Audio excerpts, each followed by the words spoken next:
तब राजा पृथु ने पूछा, हे देवर्षि, इसके पश्चात युद्ध में क्या हुआ तथा वह दैत्य कैसे मारा गया? कृपया करके उस कथा को मुझसे कहो। नारद जी ने कहा कि जब गिरिजा वहाँ से अदृश्य हो गई और गंधर्वी माया भी विलीन हो गई, तब भगवान वृषध्वज चैतन्य हो गए। उन्होंने लौकिकता व्यक्त करते हुए बड़ा क्रोध किया। फिर भगवान शंकर जालंधर से युद्ध करने लगे। जालंधर शंकर के बाणों को काटने लगा, परंतु जब काट ना सका तो उसने माया की पार्वती बनाकर अपने रथ से बांध ली, जो विलाप कर रही थी।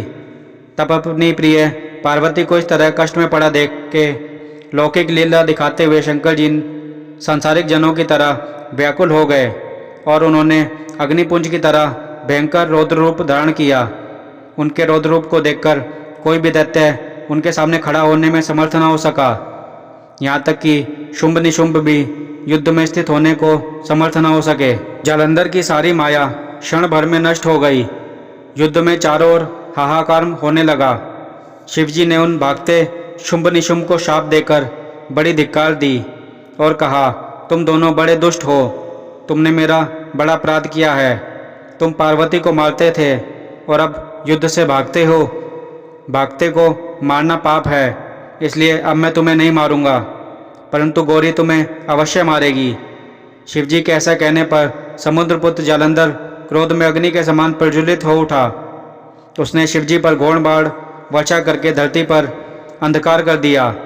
तब उस दैत्य की ऐसी चेष्टा देखकर शंकर जी बड़े क्रोधित हुए तथा उन्होंने अपने बनाए हुए सुदर्शन चक्र को चलाकर उसका सिर काट लिया।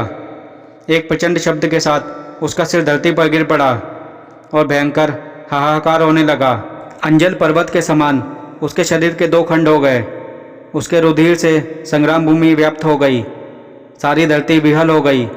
शिवजी की आज्ञा से उसका रक्त और मांस माँ गौरव में जाकर रक्त का कुंड हो गया तथा उसके शरीर का तेज निकलकर शंकर जी के शरीर में वैसे ही प्रवेश कर गया जैसे कि वृंदा का तेज गौरी जी के शरीर में प्रवेश हुआ था। जालंधर को मरा हुआ देखकर देवता और गंधर्व सब प्रसन्न हो गए। कार्तिक मातम में सुनने के लिए धन्यवाद।